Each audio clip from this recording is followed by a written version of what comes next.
सवाल को हल करते समय ही बनाना पड़ेगा, ठीक है। प्रश्न नंबर पहला है, एक 5 सेंटीमीटर त्रिज्या वाले वृत्त का केंद्र O है। एक वृत्त बनाओ जिसका केंद्र O है, ठीक है, जिसकी त्रिज्या कितनी है 5 सेंटीमीटर, ठीक है। बिंदु T पर इस प्रकार OT 13 सेंटीमीटर है। एक बिंदु T है, ये है तुम्हारा बिंदु T, OT जो कि कितनी है 13 सेंटीमीटर है, ठीक है। और स्पर्श रेखा जो A से स्पर्श करती है और AT है, ठीक है, A से स्पर्श करती है, क्या है AT है। अब ये स्पर्श जो रेखा है ना, एक मिनट,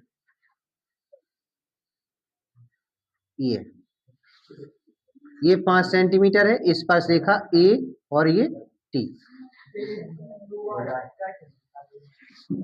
वो थोड़ी दिक्कत कर रही थी त्रिज्या, इसलिए दोबारा, ठीक है। अब 5 सेंटीमीटर ये तुम्हारी त्रिज्या हो गई है, और इसमें क्या दिया था AT की लंबाई तुम्हें x ये ज्ञात करनी है, और इसमें OT दिया है तुम्हारा 13 सेंटीमीटर, ठीक है।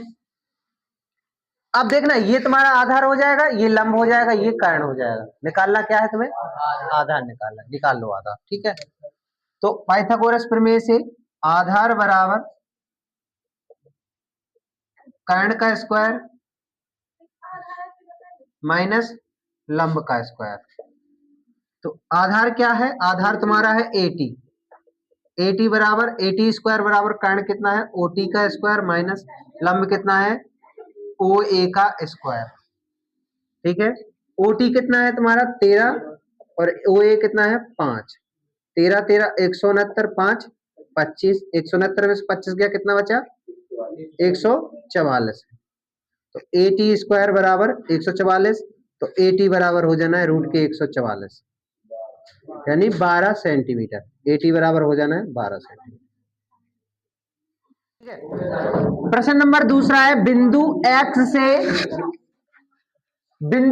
से वृत्त COR पर दो स्पर्श रेखाएं XA और XB खींची गई हैं, ठीक है। अब एक वृत्त बनाते हैं, उससे दो स्पर्श रेखाएं खींची गई हैं, ये दो स्पर्श रेखाएं खींची गई हैं जो क्रमशः कहां पर काटेंगी, X पर एक दूसरे से जुड़ेंगी, ठीक है। तो ये तुम्हारा हो जाएगा X और ये हो जाएगा A और ये B। क्यों, क्योंकि उसने कहा है स्पर्श रेखा X से, तभी तो ये X से होगा, और स्पर्श रेखा X भी, तभी तो ये X भी होगा। यदि इस वृत्त पर स्थित बिंदु M पर खींची गई स्पर्श रेखा XA और XB क्रमशः बिंदु K और N पर मिलती है, तो एक जो स्पर्श बिंदु M मान लिया यहां, इससे स्पर्श रेखा खींची गई है जो क्रमशः कहां पर मिलती है K और N पे, तो ये K और N पर मिलती है, ठीक है। पर काटती है तो सिद्ध कीजिए कि KM प्लस MN यानी KM प्लस MN बराबर AK प्लस BN, ये सिद्ध करना है, ठीक है। तो हमें सिद्ध क्या करना है, सिद्ध करना है, सबसे पहले लिखेंगे क्या करना है सिद्ध, कि KM प्लस MN बराबर AK प्लस BN। तो हमें पहले KM MN AK BN ये सब पता होना चाहिए कहाँ है। तो KM कहाँ है, ये है, MN कहाँ है, ये है, AK कहाँ है, ये है, और BN कहाँ है, ये है। तो ये ऐसे आया है, तो किस स्थिति से आया, ध्यान रखना, ये जो रेखा है ये वाली यहां से, ठीक है, और यहां से यहां तक और यहां से यहां तक ये बराबर होती है, क्योंकि ये स्पर्श रेखा है, दो बराबर भागों में यहां से जुड़ेगी, ठीक है, ठीक है। ये तो ये वाला हिस्सा और ये वाला हिस्सा बराबर हो जाएगा, और ये वाला हिस्सा और ये वाला हिस्सा भी बराबर हो जाएगा। तब इस स्थिति में ये और ये बराबर होगा, ठीक है। तब उधर ऐसा हो रहा है तो नीचे भी इधर ऐसा होगा, ठीक है। ये बराबर है तो ये बराबर होगा, और ये बराबर है तो ये और ये बराबर होगा, और जब ये बराबर है तो ये, मतलब सब लाइनें ये बराबर कह सकते हैं, ठीक है। तो हम क्या लिखेंगे, सबसे पहले लिखेंगे कि AX बराबर, अगर हम AX बराबर निकालें तो हो जाएगा ए के प्लस के एक्स, ए के प्लस के एक्स। ठीक है, ए के प्लस के एक्स लिख दिया। और समीकरण दूसरे में लिख रहे हैं बी एक्स बराबर हो जाएगा B N plus N X, B N plus N x.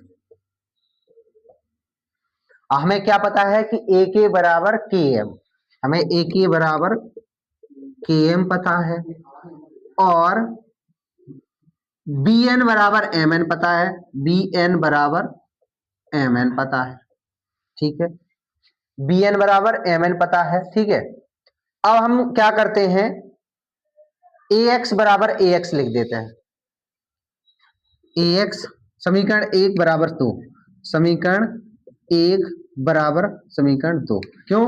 क्योंकि ये स्पर्श रेखा और ये स्पर्श रेखा बराबर है, तो हमने ए एक्स बराबर बी एक्स लिख दिया। ए एक्स बराबर, तो हमें अभी पता था कि ए एक्स बराबर ए के प्लस के एक्स है। ठीक है, ए एक्स बराबर क्या है, ए के प्लस के एक्स बराबर बी एक्स बराबर क्या पता है, B N plus N x.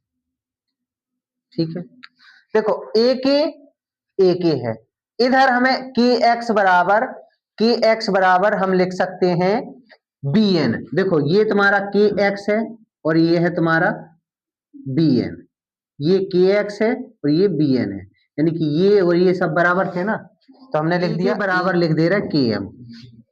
ए के बराबर क्या लिख दे रहा है, के एम लिख दे रहा है। और के एक्स बराबर क्या लिख दे रहा है, के एक्स बराबर हम लिख दे रहे हैं एम एन। के एक्स बराबर क्या लिख दे रहे हैं हम, एम एन। देखो के एक्स ये है और एम एन ये है, बराबर B N plus N X बराबर क्या लिख दिया, एन एक्स बराबर, एन एक्स कहां है, ये एन एक्स बराबर ए के लिख दिया, और ये हमारा सिद्ध हो गया। ठीक है, ये तो सिद्ध करना। प्रश्न नंबर तीसरा है, दो संकेंद्रीय वृत्तों में बड़े वृत्त की जीवा जो कि छोटे वृत्त को स्पर्श करती है, स्पर्श बिंदु पर समद्विभाजित होती है। ठीक है, यानी कि ये तुम्हारे संकेंद्रीय वृत्त हो गए, ये एक वृत्त हो गया, ये दूसरा वृत्त हो गया, जिनका केंद्र क्या है, एक है, तभी तो ये संकेंद्रीय है। ठीक है, अब संकेंद्रीय वृत्त है, उनसे एक स्पर्श निकली गई रेखा है, जे स्पर्श रेखा है। ठीक है,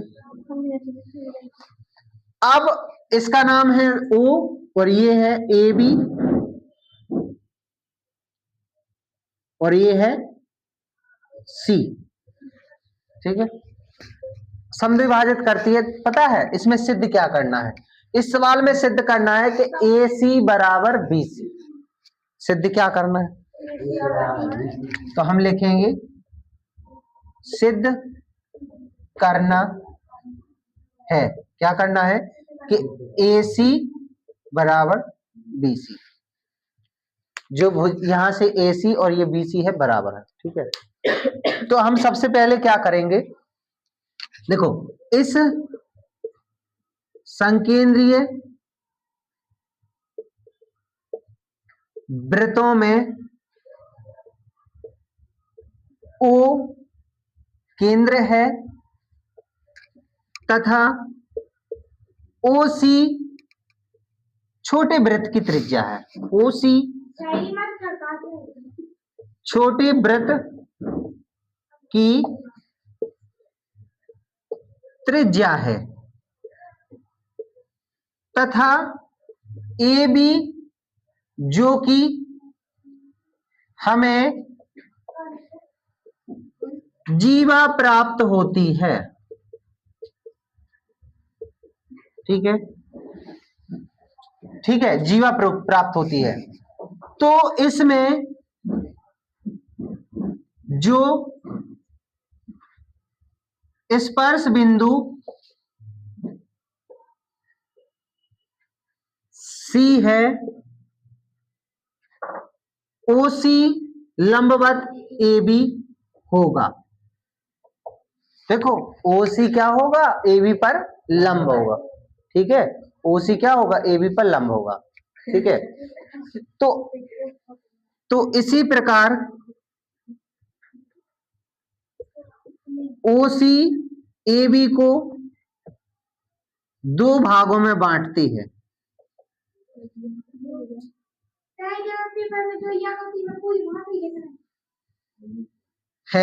ठीक है। हाँ, तो ए बी दो भागों में बांटती है, ए बी बराबर बी सी हो जाएगी। ठीक है, चलो क्वेश्चन नंबर 5, सिद्ध कीजिए कि किसी वृत्त के किसी व्यास के सिरों से खींची गई स्पर्शरेखा समान होती है, समांतर होती है, सॉरी।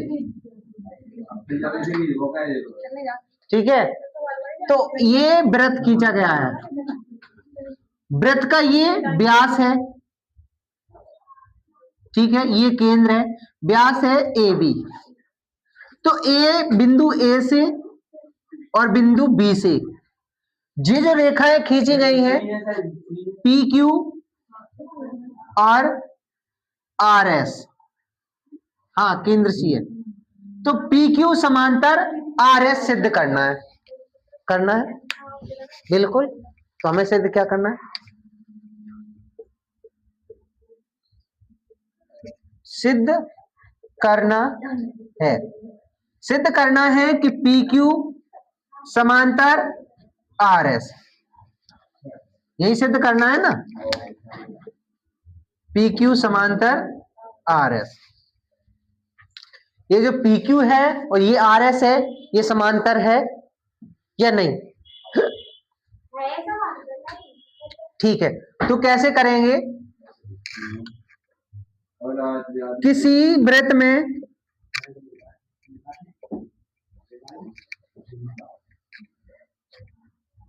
वृत्त केंद्र से त्रिज्या,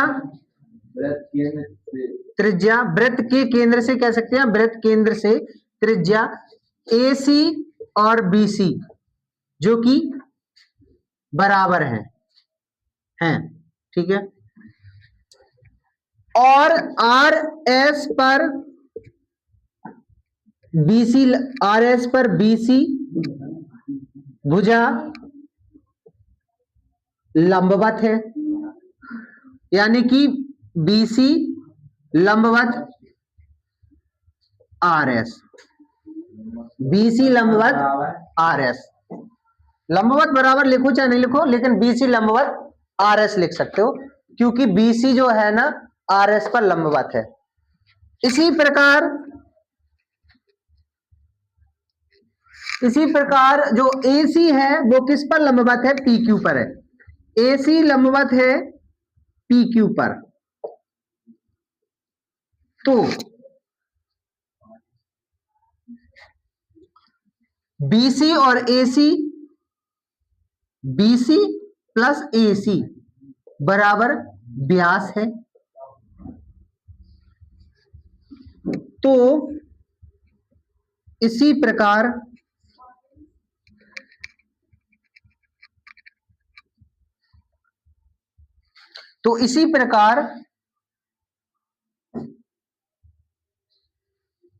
PQ समांतर RS होगा।